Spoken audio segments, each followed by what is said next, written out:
All right, welcome into the 49ers Report by Chat Sports. I'm your host, Chase Sr. Feel free to hit me up on Twitter at Chase_Sr.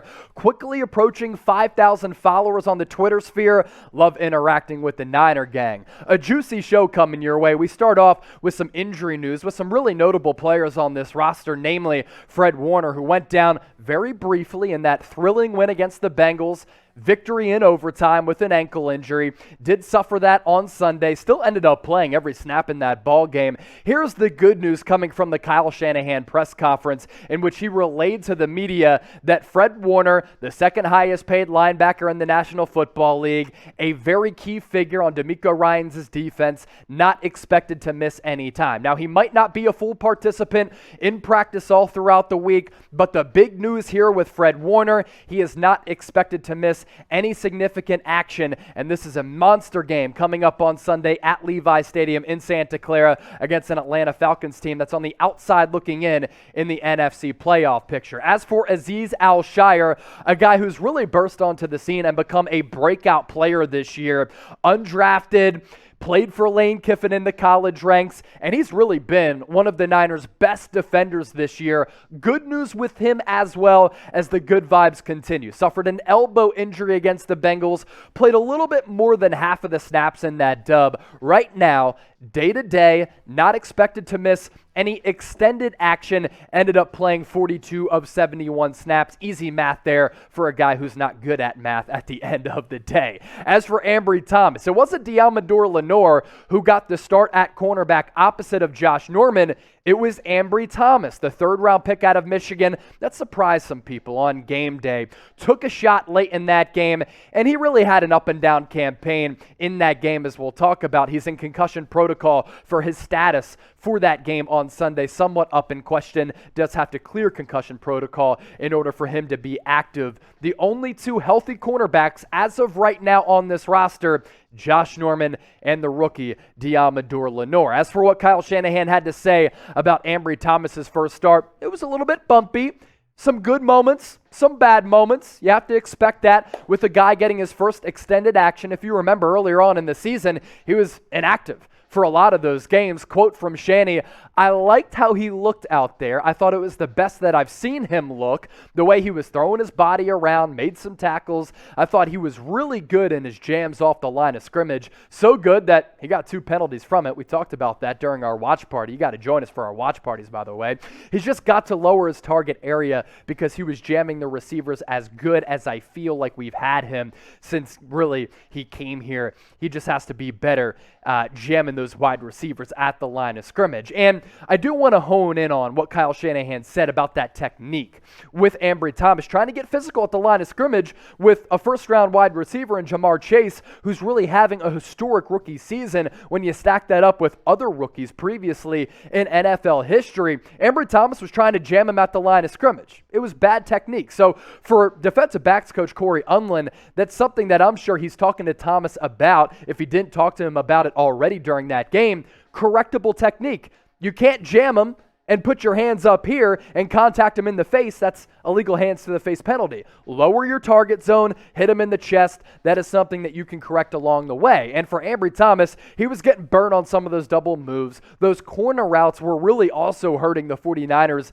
in that game, whether it was T. Higgins, Jamar Chase, other wideouts on that team. Tough assignment for Ambry Thomas in his first career start, but he played tough and showed some mental resolve. That's what you like to see. Next up on the docket, bad injury news this time. We talked about good injury news, this not good. And it's really unfortunate for Dee Ford. We'll get into him and whether or not he's going to be out for the year. But first, I want to hear from the audience. Where do you stand with this game on Sunday? San Francisco right now, 6th place in the NFC at 7-6 on the year. The Falcons are 6-7 right now in the hunt on the outside looking in of the NFC playoff picture. Who do you think wins this game? Type ATL for the Falcons, SF for the 49ers. Get those predictions in the comment section down below. Do want to give a shout out to today's sponsor, our presenting sportsbook here at Chat Sports and on the 49ers Report, BetUS. The betting odds for Sunday, pretty interesting. Over under at 46, that's pretty low. But San Francisco going into this matchup at home as 10-point favorites. So the odds makers not respecting the Atlanta Falcons at all. We'll see if you respect them. by how you voted on that game by getting your predictions in. If you want to bet on this matchup or any of these games across the National Football League here this upcoming weekend, chatsports.com/49bet. Use that link, enter the promo code Niners125. You get a 125% deposit bonus. And for first-time signups, if you put $100 into your account, not only do you get $125 back, we will send you a free 49ers jersey. That's right. Jimmy Garoppolo, George Kittle, the Nike uniforms in stock, both colors, white and the scarlet red, bunch of different sizes as well. Here are all the steps you must take in order for us to send you a free, that's right, you're hearing this correctly, a free 49ers jersey. Go to chatsports.com/49bet. Enter the promo code Niners125. Sign up, deposit $100. You automatically have $225 to game with. Make a bet. And then email us, jersey@chatsports.com, and we will send you a free 49ers jersey just in time for the holiday season. Let's get to the aforementioned Dee Ford. Not good on this front. Really unfortunate for him because when he came out of Auburn, my goodness, there were a couple of years there with the Kansas City Chiefs and early before he got hurt with the Niners where he was one of the best edge rushers in the sport. Suffered a concussion against the Colts on Sunday Night Football several weeks ago, early portion of the season. That then led to more issues with his back area and neck area, which is why he missed really all of the offseason activities and last year as well. So the 49ers did put him on IR following that injury, and the deadline for him to be activated is Wednesday. If they don't activate him by Wednesday, he can't play the remainder of the season. And judging by what Kyle Shanahan said, it seems as though the route is Dee Ford is going to be placed on IR. He's not going to be activated. We're not going to see him the rest of the regular season. Shanahan on Dee Ford, yeah, I believe we've got to make that decision by Wednesday. We'll see how that goes.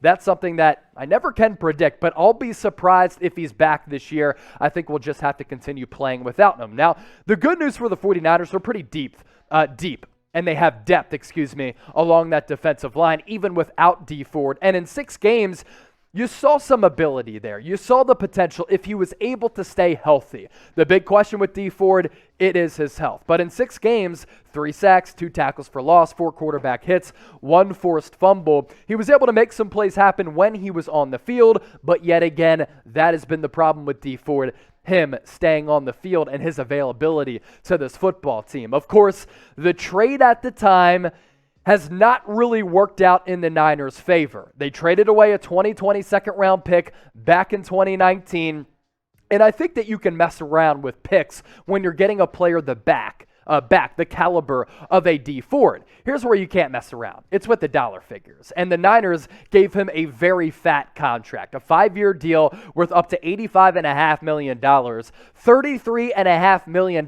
guaranteed. And because he hasn't been on the field enough, that $33.5 million of guaranteed money has kind of gone by the wayside. Now, you can make the argument that Dee Ford helped the Niners make it into the Super Bowl back in 2019.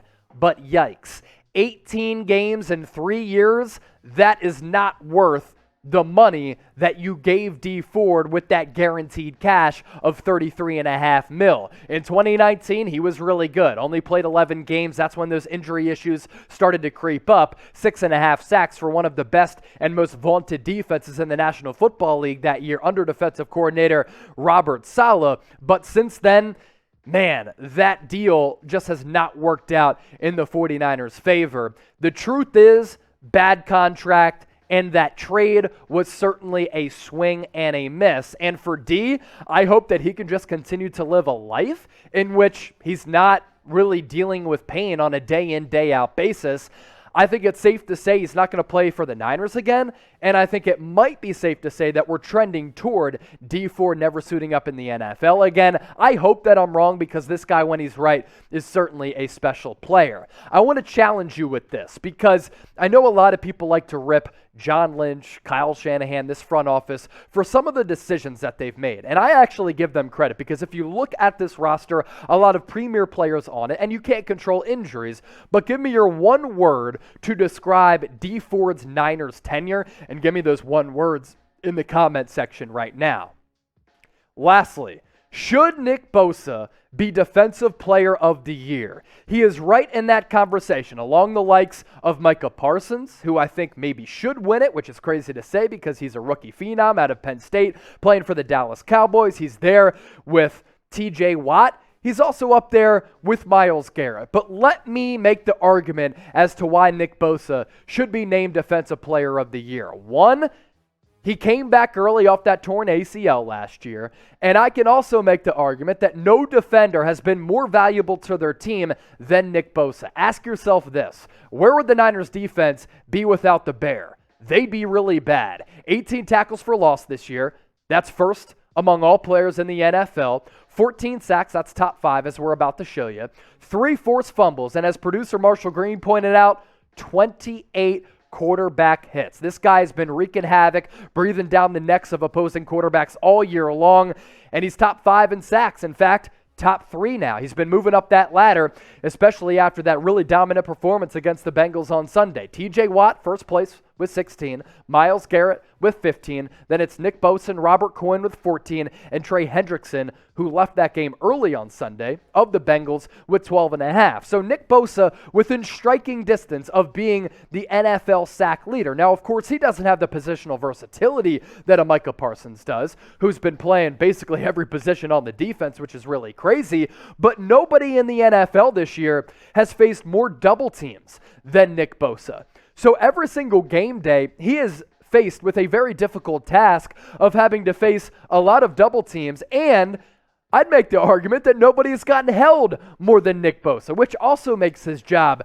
very, very hard. Hasn't stopped his production at all, which is crazy to think considering that Nick Bosa, coming off that torn ACL last year that he suffered in week 2, came back early, and still he has been an incredibly dominant force.